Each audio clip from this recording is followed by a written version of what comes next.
Hi friends, అందరూ ఎలా ఉన్నారు? మనం ఈరోజు గణపతి పప్పకు మోతీచూరు మోదక్ చేసుకుందామండి.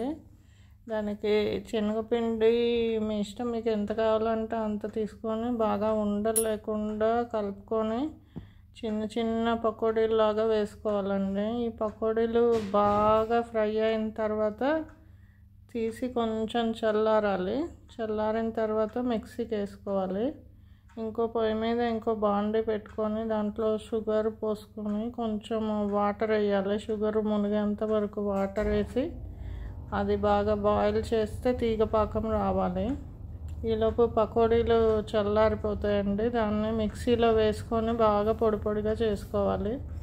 చూడండి, పాకం వచ్చేసింది. పాకము తీగ పాకం 1 స్ట్రింగ్. ఆ పొడి మొత్తము ఈ పాకంలో వేసి బాగా మిక్స్ చేసుకోవాలి. చల్లారిన తర్వాత ఈ water melon seeds, dry fruits మీకు ఏది కావాలంటే అది వేసుకోవచ్చు. ఒక ఇలాచి వేసుకోండి.